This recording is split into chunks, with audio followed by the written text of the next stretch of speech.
Okay, so I wanted your phone silenced because this discussion tonight is being videoed by our friendly PUC film students. And as usual, it will appear on our YouTube channel, St. Helena Historical Society Lecture Series.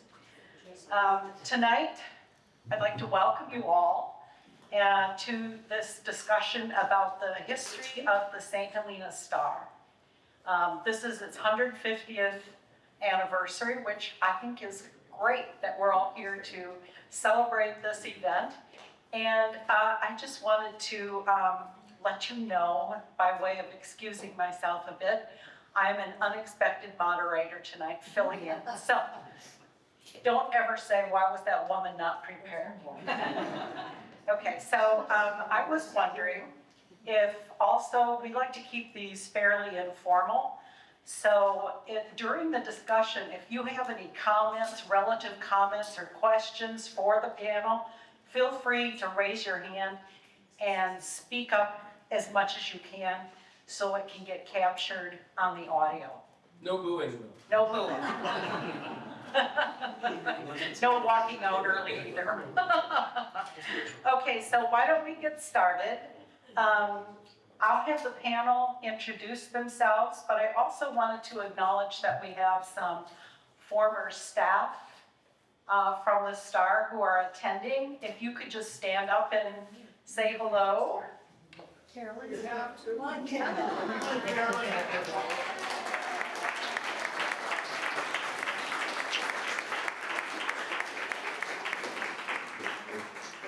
Okay, great. So we'll be introducing Reid. Would you like to start? Sure. I'm going to use this. Yes. Yeah. I sound resonant. My name's Reid Sams. I was the editor of the Star from mid-1985 to the end of 88, I guess, yeah.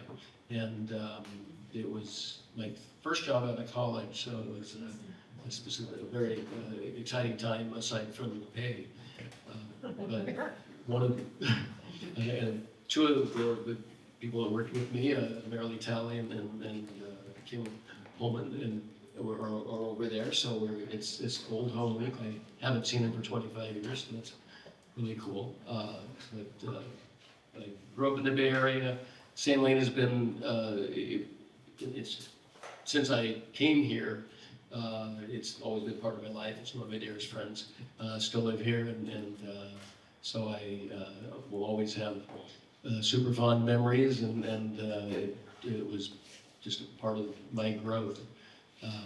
After leaving here, I left because I had a Rotary scholarship to study in Singapore for a year, and then I went to the Stockton Record for several years. I worked at the San Francisco Examiner after that, and then I was at the Chronicle until I retired last year.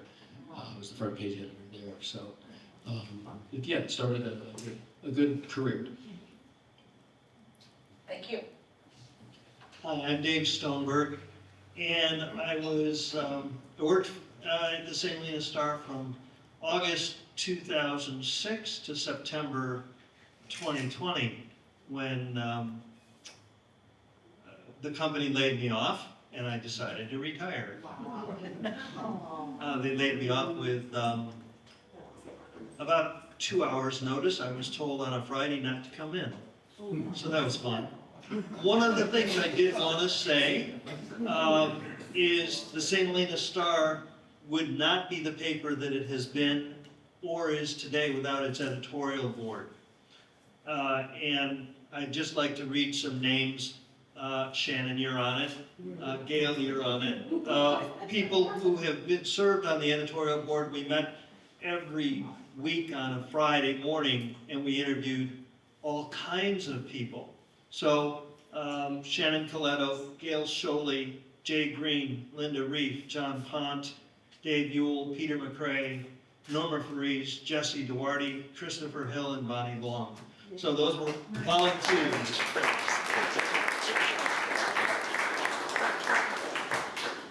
So thank you very much. So I'm Jim Gordon. I started at the Star 45 years ago and left 40 years ago. I learned so much about wine and journalism when I was here that I took off, and I've been a journalist in the wine field ever since. I went far for a while, and then I've been living back in Napa Valley since '01. So I brought one of the old copies. I basically learned to be a wine writer by doing this once a year. Mary Lee remembers this. Yeah. I don't know, it's great to be back. I'm reflecting on 40 years' time since then. It was not my first job in journalism. I'd already worked a couple of years out of college in Ohio, where I grew up, for small community newspapers. And actually, I had been the editor of 2 small weekly newspapers at once and worked for a daily at the same time. This is one of those things like happened with the Star. I got bought by the county seat newspaper, and everything was sort of consolidated. So I had a lot of fast experience before I got here, but I super enjoyed the job and the community, and it made my career in a way that I never would have guessed. I'm very appreciative of my time here, and I think of it fondly. So I'm Jesse Duarte. I became a cub reporter here in 2006, very early 2006. I lucked into the job because I'd been doing an internship at the time, just fresh out of college from PUC. And one day, it was a Tuesday morning. Tuesday was stressful for the putting out a paper on a Thursday. Tuesday morning, the former reporter had quit very suddenly, and the editor needed someone to cover planning commission that night, and he didn't have time to do a job search, or else he would have found someone a lot better than me. But I was the man in the room who said, "I'll do it," and that's how I became a reporter here. If you want some really morbid entertainment, go back and read some of my early stories. I had no clue what I was doing. And over the years, I've learned quite a bit. A lot of the credit has to go to Doug Ernst, the editor who hired me and taught me a lot about journalism. And most of the important things I've learned about writing, I learned from Carol Younger, who's right there in the back there. And she's just an incredible writer. I don't know if Sabines appreciate the caliber of writing that she brought to the paper, but she could have been writing for a national magazine, and instead she chose to write for the Star, and we're lucky to have her. Thank you for being here. Thank you.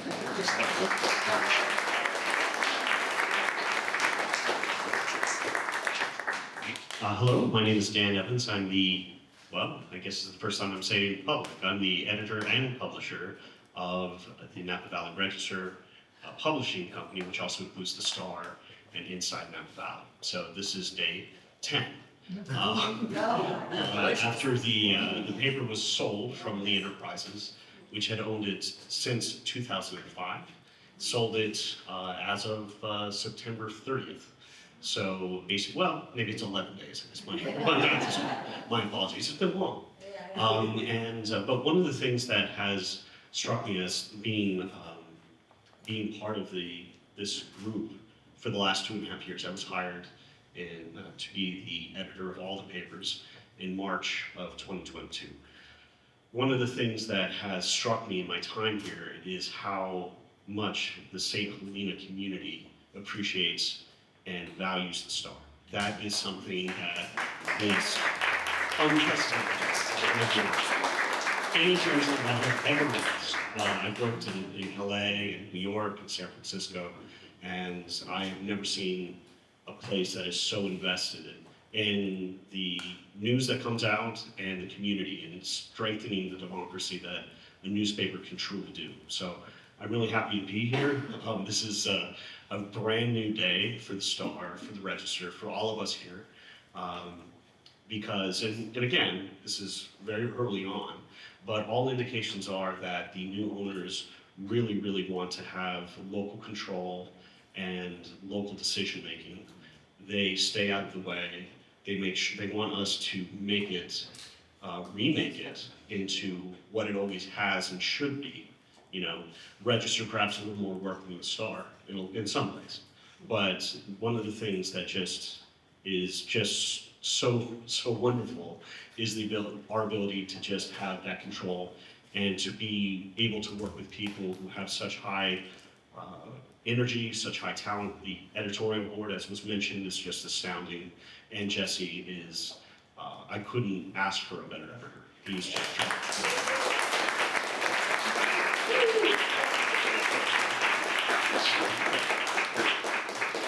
I think that my reaction to what you were just talking about is that the community appreciates the Star, but specifically, I think the Historical Society just depends on it. The old volumes that are searchable is a major source of the history of this community, and it's nowhere else.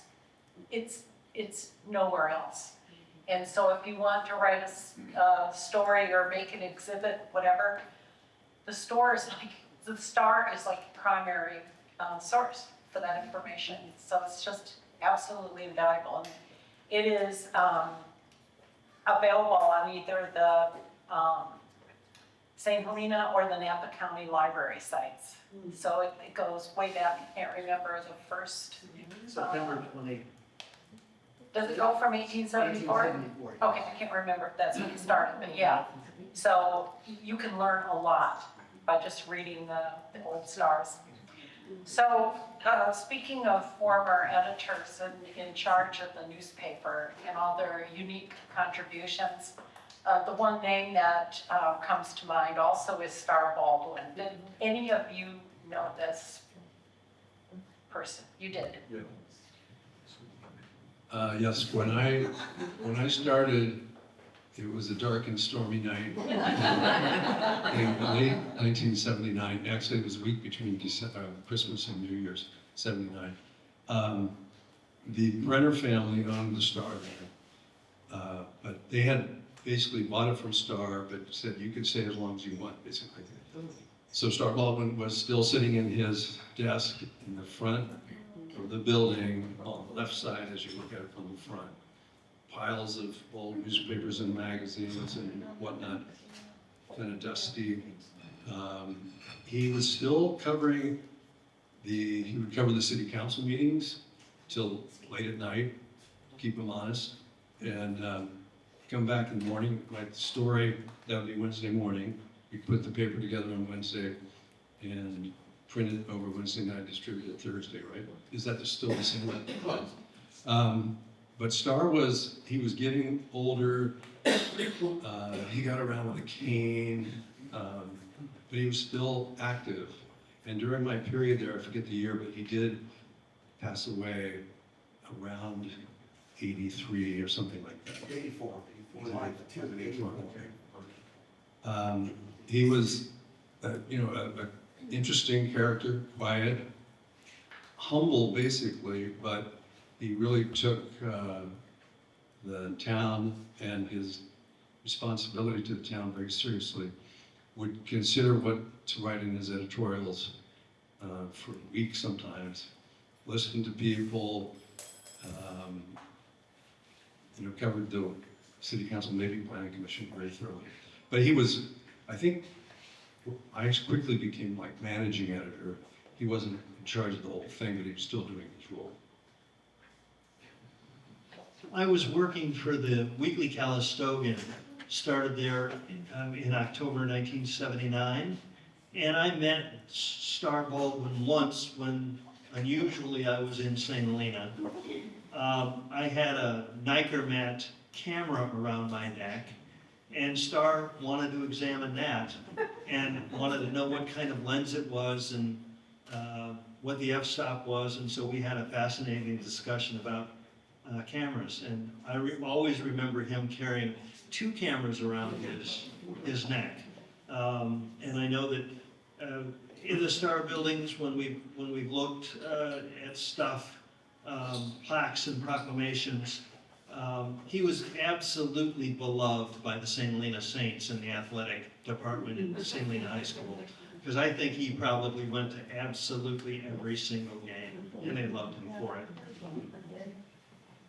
I started just a year after he passed, but he was still in everyone's minds. And I don't know whether you guys walked around town with a camera around your neck, but I did do that. I didn't do 2 cameras, but I did do 1. Thanks. I So, actually used, when I worked there, I found tucked away somewhere, we were using like Canon SLRs and pretty modern cameras then. But he had a couple of old speed graphic cameras in there with a giant film that did like a 4x6 negative. So I played around and experimented with that. And at the time I worked there, I also learned how to develop film and print. I knew a little bit. That was part of my job. I mean, it was very hands-on there. I mean, you write the articles, typing them out on manual typewriters at the time. Somebody else would type it into the CompuGraphic machine. But we'd take pictures or develop my own pictures and prints. I had a great time learning to be a photographer, basically.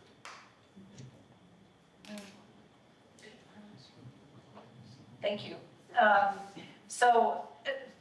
Someone mentioned throughout the years, it seems like you were on the schedule of Tuesday deadline, I don't know if that's the right word, and then getting it ready on Wednesday and publishing on Thursday. So with all the new technology available now, what does that mean for that schedule? I mean, Why are you guys so slow now? didn't want to say it. I wanted to talk a little bit about one of the most exciting things that the St. Helena Star has ever done, and it happens every 2 years or every 4 years. It's called elections.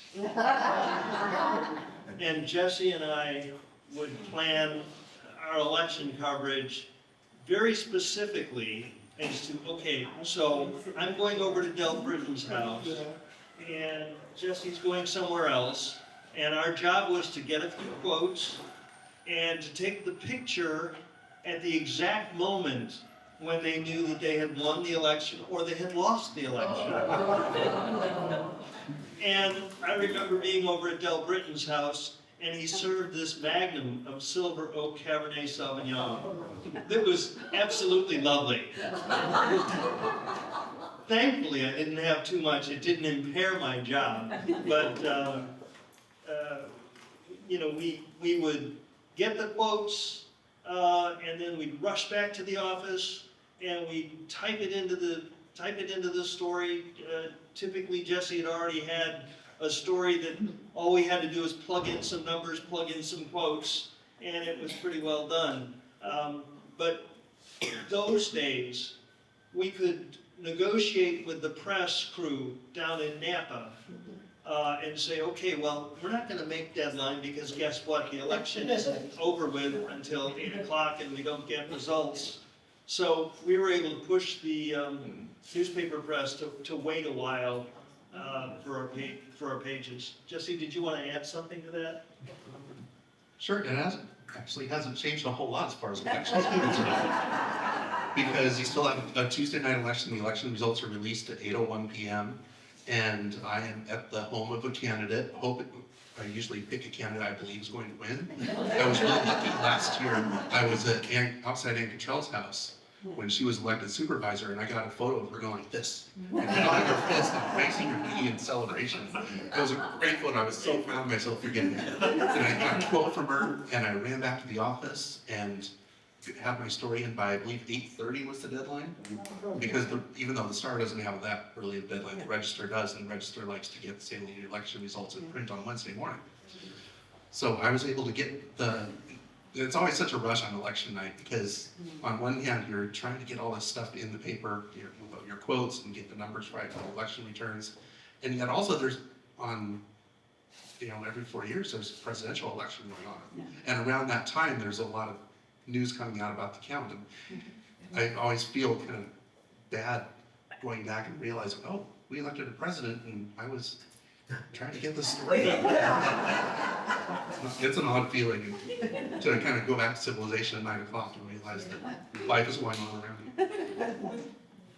Yeah, I mean, I don't have that much to add other than, one of the things I think is interesting is the way that people's habits have changed when they look at papers, right? It isn't so much, it is the print version essentially is the final edition, right? And then you have all these iterations that are online that lead up to that. And that gives us a lot of freedom to basically talk about things, especially with elections when things change, getting quotes, getting photos, getting all of that in real time so people can understand where everything's going. And still, when they're looking at the final edition, they get a real more broad overview of what it all means. And that's really that's how we've kind of changed. It's almost like we've changed our way of thinking about the world in terms of actually having two types of news. The ones that is kind of a broad overview, that is the print edition, and then everything that leads up to it. So, and the deadlines online are infinite every second, right? So it gives you that freedom. That's an interesting point, because I'm sure that among the panelists here, there have been a lot of changes as far as when you publish something, it has to be right, correct. But now we have the possibility of updating or making corrections online, so you have a lot more, probably less anxiety, I would imagine. What are your thoughts about that? I would say there's more. because one of the things that was, and I don't know how it feels to the rest of the people up here, but in the earlier stages of my career, it was like that. You worked and then you went home and you didn't think about it. You got to, basically you did wake up in the middle of the night wondering if you'd spelled somebody's name correctly. But there's that feeling back in the day when you couldn't actually see it in print. It's another thing to wake up at 3 a.m. and check online and realize you did spell it wrong. So I would say that there actually is a certain amount of anxiety that has changed. But really, the one thing that is also good about that is the Star and the Register have always had a very clear and transparent correction policy. If there is something that's wrong, we acknowledge that. And that's important to be transparent to our readers. It may cause a decrease in trust at the moment when we realize we got something wrong, but we don't think about that in the moment to moment, we think at the long view, so.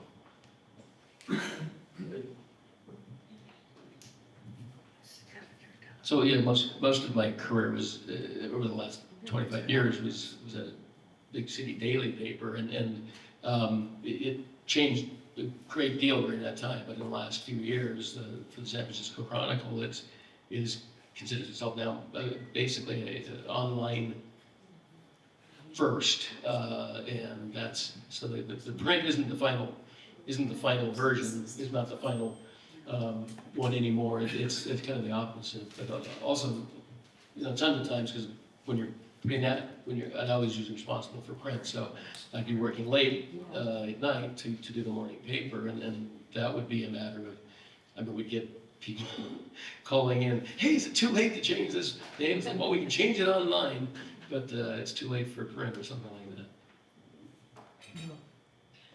So, speaking about the different timing and everything, it brings to mind that the equipment probably made a lot of changes over the years. And I know in our museum that's located just down the sidewalk, there are a number of Star artifacts. And one of them is, I don't know if I have the terminology right, but it's linotype, where you have, yeah, okay. So we have that. When did that, when was the period when that was used? I think it was. They were still using linotype into the 70s, because when I started in the Dark and Stormy last week of 79, there were two linotype machines in the back. One of them was functioning, and they would use it for job printing, like to do, I don't know, menus or invitations and things like that. But by then, the paper was being produced through computographic machines that spit out, Long gallons. yeah, long gallons. You cut them up with X-Acto knives and paste them on with wax. So that's where the cut and paste thing was very real. But I do remember, there was a local guy named George Garcia, I think, who had worked in printing his whole life. He came in and knew how to work the linotype machines. He would fire it up now and then, and you'd smell the hot lead, and it'd be like smoke back there, it would get really hot in the building. And he'd be typing, the machine would be clunking and clanking and hissing and putting out these blocks of type that would then, I forget how it was actually printed, but they were doing some work like that. And at one point I helped him move one of them to his home out by Lake Hennessy. A giant heavy machine you had to roll on pipes over the floor to move it anywhere without giant machinery. So I kind of, at that place I experienced, the linotype machine all the way up to finally we got what we called CRTs at the time, or VDTs, the video display terminals, computers. In the 5 years, we went sort of like from hot lead to computers finally. So when did you start using the computers primarily? Probably a couple of years, around 82, something like that. But we would still, it wasn't networked. I mean, we would type the story on our terminal, put in a big floppy disk, copy it to that, and walk that back to Dee Lindblad, who ran the CompuGraphic machine. She would plug it in and spit out the type on the galleys. I wanted to ask if anybody knows, because one of the old linotype machines went to the register old building. And does anybody know what happened to it after that? Can you repeat the question? One of the old linotype machines. Oh, I'm The sorry. mic. One of the old linotype machines from the St. Helena Star did end up at the NAVA register. It was in their front lobby. And this woman wants to know what happened to it after that. Nobody knows. That means it's not still there? I take it. No, they don't. That would be amazing. Maybe George Garcia has it. He would do about 120. Yeah. George was still coming up through 89 at least, to work on it once a week or once a month or something like that. But I couldn't find it. I was gonna bring it if I could have, but he made a slug of my name backwards on the line of types. So. Anyone else? This is Chris Warner. I want to get a little personal with everybody. One of my favorite humorists is James Thurber, but earlier in his career, he used to work for the Columbus Dispatch back in the early 1900s, and he would, quote, gather the news. And I wanted each of you to provide, if you will, your most funny personal story about any event where you were gathering the news for the Star under deadline. So you got to think through back to your past, but tell us some funny stories about gathering the news. Good question. So this was not at the St. Helena Star. This was at the Clear Lake Observer American, which was a twice-a-week paper in Clear Lake that I worked at. And one of my jobs was to go talk to the police twice a week and find out what was going on and essentially write a police brief item about all the arrests that they had made. So, being Clear Lake, there was always news items about the methamphetamine that was being dealt with and arrests made and stuff. And so I wrote a very innocuous story that this guy got arrested for a certain amount of methamphetamine. He came into the office after that was published and he wanted to dispute it. And he said, I want to make sure you get this right. It was not 2 pounds of methamphetamine, it was 7 pounds of methamphetamine. So, of course, I was very glad for the correction.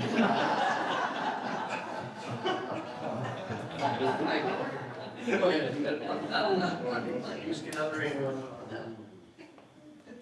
kind of stymied on that. I didn't have anything that exciting. Let me think about that for a minute. Good one. Election night. Anybody here remember the recall? Okay, you might remember that the paper at the time was extremely critical of the school board, and not so much supportive of the recall as critical of the school board who were on their way out. And for that election night, I was assigned to go, you know how I go to a candidate's house every election night. I was assigned to go to Monty Reedy's house. And you would expect a big election night party, but it was like a wake. And there were only two people there. It was him and the superintendent at the time, Alan Gordon. And the board had been under a lot of criticism for being too close with Alan Gordon. So, it was interesting that these two people were at the election party. And, everything was on the record. And I remember when I walked in, and they'd been drinking the hard stuff. And Alan Gordon said to me, "Jesse, I like you, but your boss, Doug Ernst, isn't," and he said a word I can't use because my mom might end up watching this video. For the next half hour, we kind of sat there telling war stories about the horrible few months we've been through with the recall, and then when the results came out at 8:01, Monty Reedy said, "I'm gone." And I didn't have a heart to get a photo of him or anything. I was just kind of apologetic and went back to my office and got my story done by 8:30.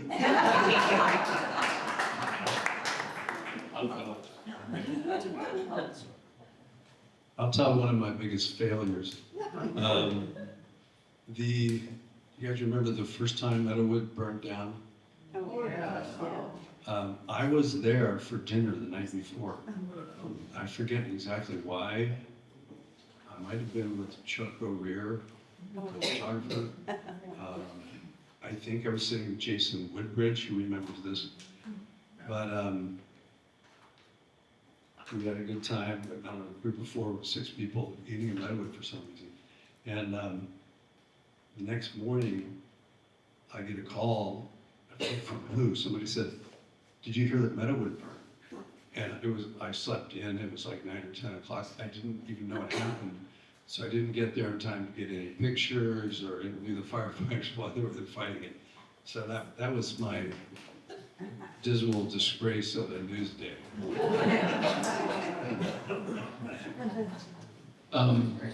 This kind of falls under news gathering, because pretty much everything we did was kind of news gathering, and it's a different kind of ebb and flow when you're on a weekly cycle where deadline is kind of different. Later on, I used to, deadline is like right now kind of thing. But so the week after I started at the Star was the 100th anniversary of the Visatui winery, which was obviously it was not open all those years, but Darryl Situi had restarted what his grandfather's winery, and it built the great stone building that's there, and that was the grand opening for that. And so that was like one of the first things I needed to go cover. And I got here, and I'm not sure he's with Jim. I know he learned a lot about wine here. I did as well. He had continued learning more and becoming knowing enough to write for the Wine Spectator. And then his predecessor, the guy that followed him also, Kim Marcus, did that. I did not, but I did learn a lot about wine that first night, because it was they served two bottles or two glasses with every course of this gigantic meal. Where Darryl Situi was trying to impress, had everyone who was anyone in Napa Valley there, and trying to impress them with all this what he been able to do. So I didn't know or like wine enough to even, you probably think this is gonna be a story about getting drunk. I just really couldn't drink it for the most part. I tasted each one, okay, that's great, all right. Then we got to the dessert wines, and then I had, I was like, okay, I like that, and I like that, and then that was my start, and now I like, got a Pinot here, and so, that was my introduction to the wine industry. I wanted to add that when I showed up here in August of 2006, I didn't know anything about wine. Much like Jim, much like Reed, I was a beer drinker. One of the greatest things that I ever did under Doug's prodding was start a wine tasting panel. It lasted for 12 years. And every single month we would get together and taste Napa Valley's best wines, whatever they were, cabs that week, or Chardonnays, or ABCs, anything but Chardonnay. But we had a great time in partnership with the Napa Valley Vintners, and I made so many friends and knew so many people and hung out with so many of the winemakers and the people who were in the ground. We really, really learned a lot about this wine industry and what was going on, and we shared that with our readers, and it was tremendous. And I'm sorry it's gone, but maybe it'll come back. Why is it gone? COVID. You couldn't get together with people. So you didn't start back up again? We didn't start back up again. No. Well, maybe you Too should. late. It's not too late. So, question? Yeah, that's not a question, but it's a news gathering. Yeah. I worked at the Star, and we started the police law.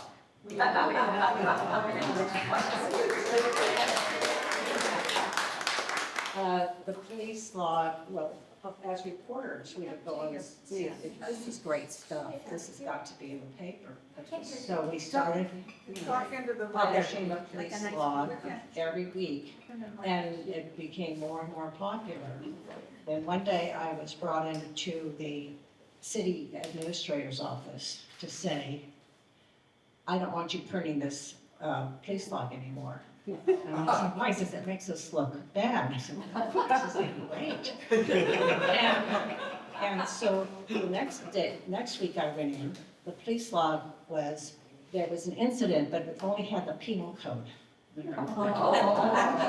I went into, and I don't know if he's still around, but I went into the city manager's office, and I said, this is crazy, why are you doing this? He said, because my police officers now think they're writers.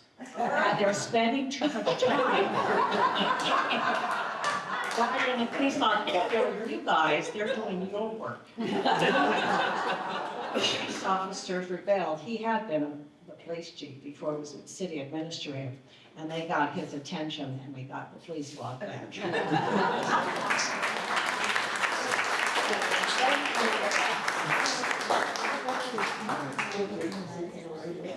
Anyone else? I want to say one thing about the police law. The sign, the best sign that is the most popular part of the paper is people are constantly coming up with theories that I'm going to get rid of it. And they'll say, why did he get rid of the log? I heard you're getting, I wasn't watching, I heard the log. Why would I get rid of it? I love that too. Thank you for reading it, keeping it so public. I think if people were asked in the general population, I think a lot of people would say how much they enjoy the police log.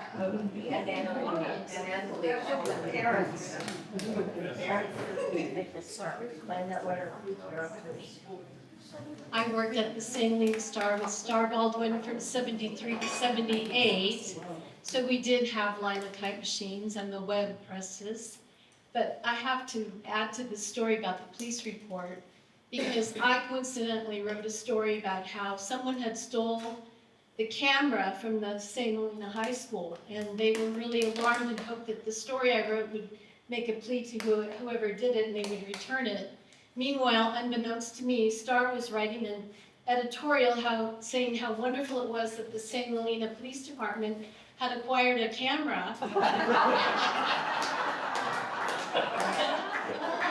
The person that picked it up was Herb Cain, and so his long discussion about St. Helena and their troubles that was very, very, very.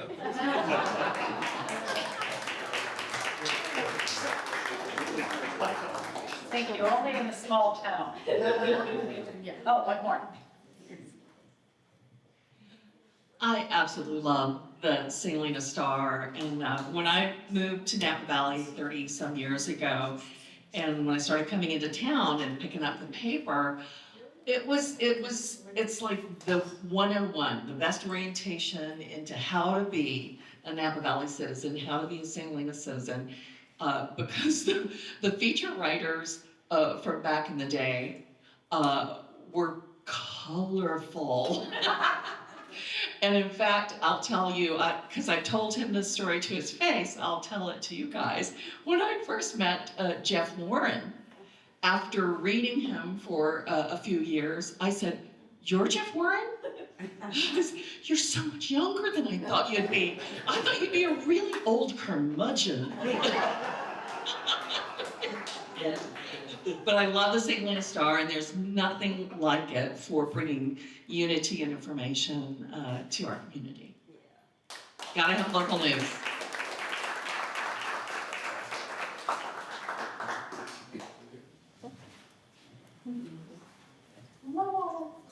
I can get up. I first met Star Malden in 1964 when I came here and built the A&W drive-in. And it was, it's still here. The interesting thing about it, we totally messed up in planning for it. We underestimated the volume of business, and et cetera, et cetera. We were slow, half of the stuff ended up on the ground, and it was just pathetic. And so I wanted to somehow apologize to the community for how inept we were. But, you know, you didn't want to admit that publicly, but that was the truth. And I went in and I met Star, and I said, "How do you think I should handle this?" He said, "Just tell them the truth. Just tell them the truth and they'll accept it."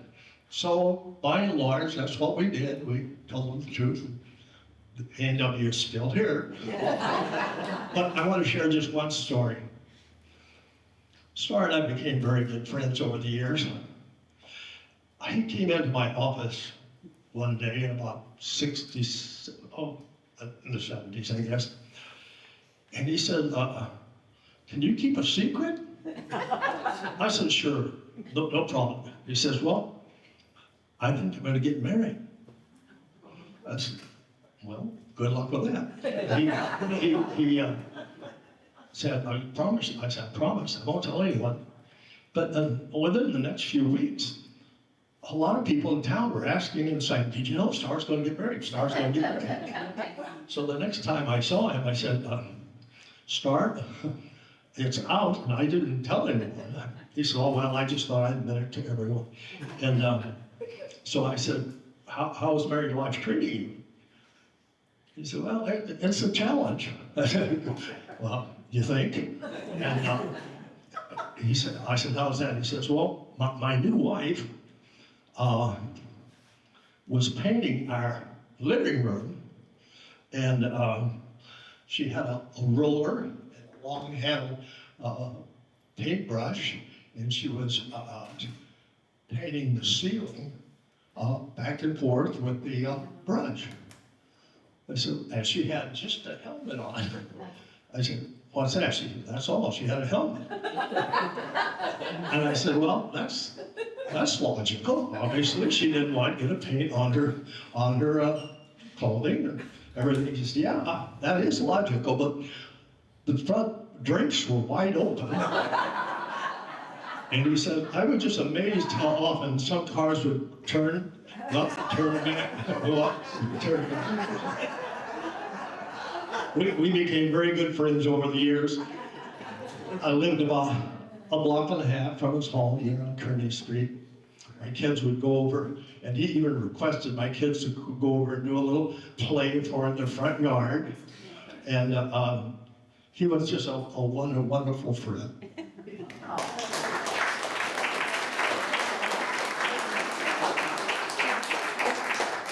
Starting to feel like Phil Donahue.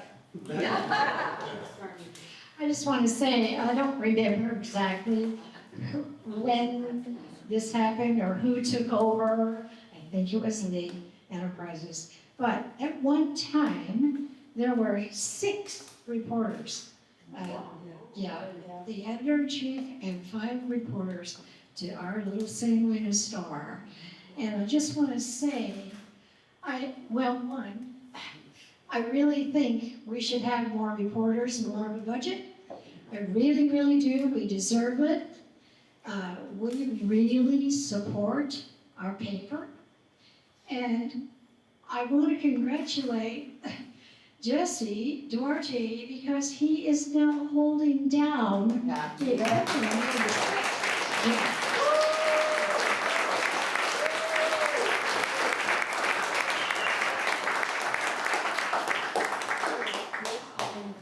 When I got to the St. Helena Star in August of 2006, there were 8 people in that office. Susan McWilliams is nodding, saying yes. So I think we now have an opportunity with the new editor and publisher of Apple Valley Publishing to ask him to please give Jesse some help. Get some more reporters in there, please.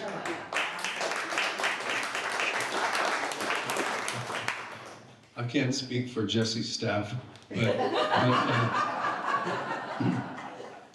I want to reinforce how important community journalism is.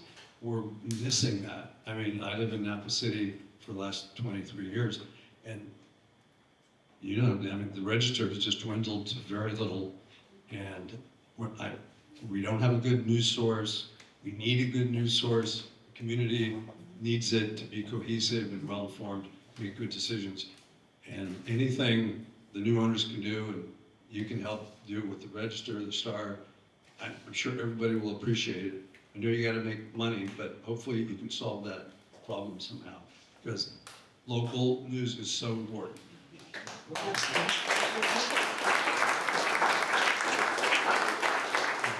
You're right, I agree. I would love to have a couple reporters. Realistically, you can't go backward. I know this is the Historical Society, and it's about looking into the past and finding lessons for the future. But there's also a danger of nostalgia, because if you indulge in nostalgia too much, you forget that things change and you end up getting left behind. And I think that's always been a problem, a threat in St. Helena, that we remember the halcyon days with Star Baldwin and when St. Helena was like a Mayberry. And things have changed a lot. The wine industry's changed. We've become a world-class destination. Most of you probably don't know all your next door neighbors anymore. And I long for those days too. And at the same time, I realize that they're not coming back. That said, I want another report. Dan, I know Dan would like to have give me more reporters too, but that's not his decision, obviously. Anyone else got anything to say about that? Like I said, I've been doing this now 11 days, so give me a minute. I will say that is one of the things that I believe is one of the opportunities, is trying to figure out how do we expand the coverage? How do we make things more community engagement? How do we, because the newspapers, right? Local newspapers in both St. Helena and in Napa are what holds everything together, right? So how do we actually make that happen? It's a big task, but the thing is, what I'm really, really grateful for is the incredible, the professionalism, the optimism of the people that work there. You know, I'm just really lucky in terms of like to have really high class talent in a small town is something that doesn't happen everywhere, and it happens here. it just, I haven't lived in Napa for all that long, I moved here to take the job, so I've been here for 2.5 years. But it is absolutely unlike any place I've ever known. And part of that is the passion people have for the soil. And that is something that we can build upon and make better. Now, how exactly we do that, I don't know. But I'm going to try and figure it out, And actually, one of the things that made this such a beautiful opportunity, and not gonna lie, a bit of a daunting one, is that it is a hard thing to do. It is a hard thing to figure out how to expand that coverage, how to put the people in place that can do the work, right? Because you want to make sure that you're paying them well enough to live here, which is another issue. It's expensive. So that means in order to be a good corporate citizen, you have to pay them enough to live here, which, that's the right thing to do. But it also means that there's all sorts of things that I'm just beginning to figure out about how it actually works, how the sausage is made on the business side. I've made sausage for decades on the editorial side, but this is an entirely different ballgame. So yeah, we'll figure it out together, And one of the things that is different is a commitment to transparency in a way that I don't believe the former owners were as much. I don't believe that they put things down on high as the editorial board. Actually, I guess we talked about a little bit of news gathering. I had one of my first interactions with the St. Helena editorial board, so they were nearly in full revolt because they wanted to put out an editorial that was decrying what they saw was the decrease in local journalism with the reduction in the print schedule of the Register from 7 days a week to 3. Okay, that is fine. I mean, if a newspaper can't accept criticism of itself, what is it? It's only only for thee but not for me sort of thing? No, that's a terrible look. And through some rather tense negotiations with the brass of Lee, we were able to do it. It wasn't perfect, but it was out there. And I was surprised that the corporate owners were so against it. And I probably should have been surprised about how passionate the St. editorial was about having it out there. But that just showed me just one more thing about how important paying attention to your readers truly are. The people that are the leaders in the community, the ones that are elected, yes, but the ones that are the tastemakers, the people that you go to that understand what a community is truly about. A lot of them are in this room, I'm sure, Actually, I know a lot of them are in this room. So in building on that, it can absolutely be done. And you do have to be an optimist to be a print journalist in this, in 2024. But that's the thing, is like with the new owners, they want us to be transparent. They want us to talk to the community about what we're doing, how we're doing it, and why. And that, I'm happy to do, so. Thank you. I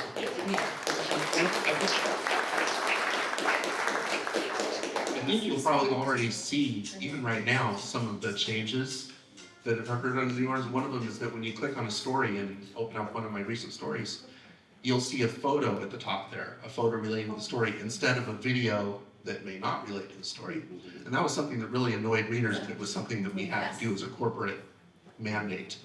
And now that we're no longer under that ownership, that mandate's no longer there, and we have photos that match stories now. I'm optimistic about that. Novel idea. To finish up what's been a really fun night for me, and I hope it has been for all of you too. Just what is your reaction to the potential of artificial intelligence with the newspaper business?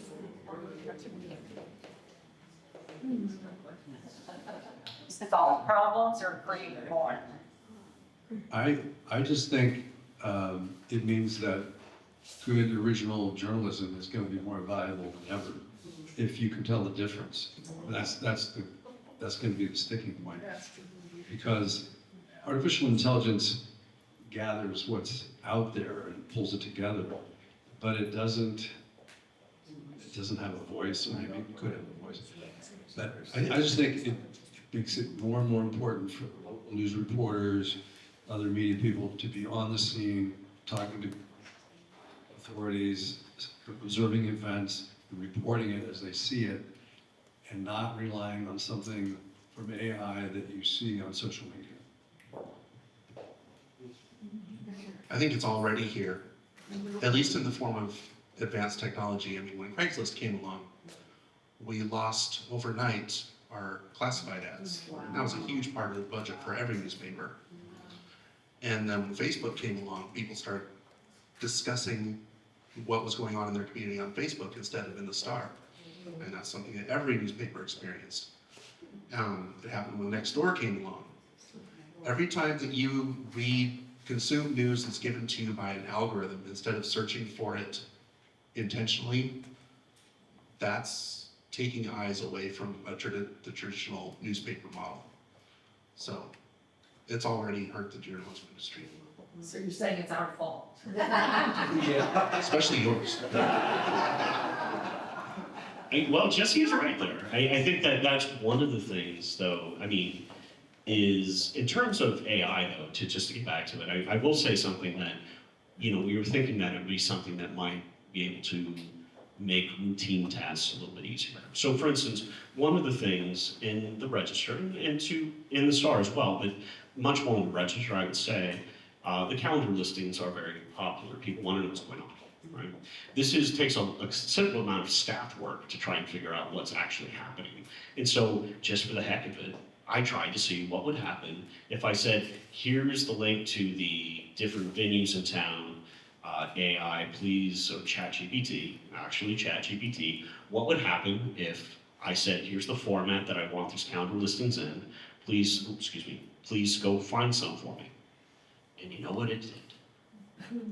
But they were all hallucinations. I had no idea that Bruce Springsteen was going to be playing at the Blue Note. Turns out, he wasn't. But that's the thing, they were hallucinations. And I was like, oh my, because I looked at that and I was like, man, really? No. I was like, how did you not know this? That's a big story. Yeah, it's good. Oh wow. But so, in a sense, there is a long way to go before it is going to supplant even those routine tasks. It's going to happen. There's going to be a point in which that is going to be available. And I suppose, like any other piece of technology, it's a tool. And if it's used the right way, it can be helpful. If it's not, it creates problems. But you can imagine that you could have an AI watch a city council meeting and be able to summarize it, as long as you also have a reporter there that can tell you what it means. You know what I mean? So, that sort of stuff. And also, there are different groups that are going around now. It's not an AI, but what they are is citizens just, training people in basic journalism practices to go to sometimes lower level public meetings, planning commission meetings, park and rec, things like that, which are still important, but people have less and less time to do them, and they summarize that. This happens in larger cities, that they do this. It's a very interesting project. They pay people, a nominal rate to go do it because people are just fascinated by it. That probably would be taken over by AI at some point. But I don't know. I think one of the things that has caused journalism to be in the spot where it is that we have traditionally been hidebound in terms of our embrace of new ways of storytelling, of new anything, honestly, that we really didn't have to until it was too late. We could have been on top of the internet and the internet revolution in terms of how everything was done. We were there first, but we let Google and Facebook eat our lunch. Shouldn't have happened, but it did. So I think the lesson going forward is to be more technology forward and understand and be very, very deliberate about what you're doing with it and making sure that you're transparent, again, honestly, because we don't have all the answers. But the thing is, finding a way to use the technology in a way that makes the storytelling better, frees up perhaps these reporters to write in-depth, investigative, data-driven stories, the stuff that really, really pops. Taking the time, could you imagine, like, immersive journalism, spending a week hanging out with somebody, right? The only way that you get those stories is by doing it. A computer can't do that, right? So, and I don't think a computer really in our lifetimes or lifetimes beyond us will be able to do that. Maybe 100 years, maybe 200. But anyway, so. I was crossing the street a couple weeks ago at Oak and Adams, and there's a car at the stop sign there, and the driver rolls down her window, "Jesse, I'll need you to get this in the calendar." And she holds out a flyer, and I take a picture of it with my phone, and I put it in the calendar. Eat that,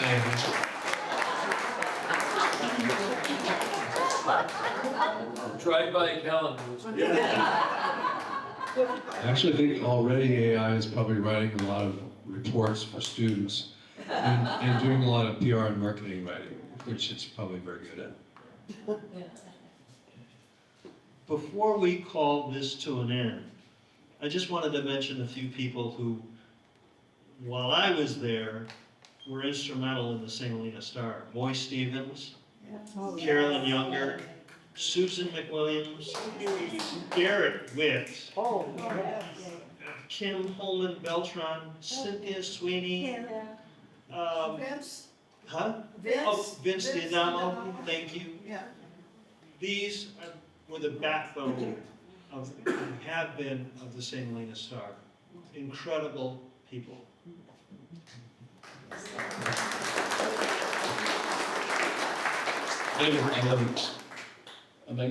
These closing remarks, is that what this is?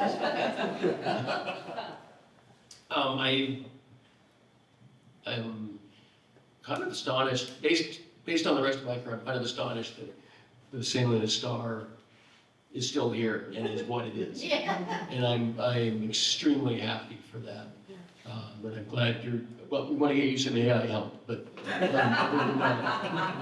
no, it's just really incredible that the support that the paper has. I don't know what the circulation is now. I don't know what the online circulation is, but this crowd cares enough to come out and learn more. Thank you, more about this and be here for this and just the amount of support that the paper has, and I think it's really rewarding to hear. I'm really glad I'm here. Thank you. Yes. Jeff, you have the last. Listen, I want to thank everybody who's here because I know you're all faithful readers of the paper. And without you, the paper wouldn't exist. Without people like you who are engaged citizens who will go the extra mile to find out what's going on their computer, and without just looking on their computer or their phone. And I appreciate that so much about each and every one of you. Thank you, thank you.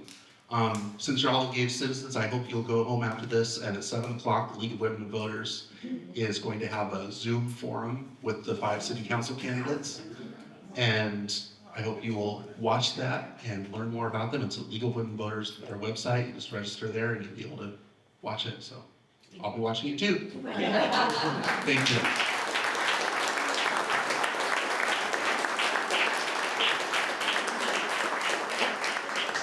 Thank you all for coming. I hope you enjoyed it. Thank you to each and every one of you panelists.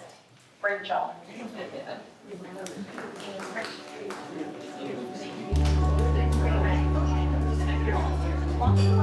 you.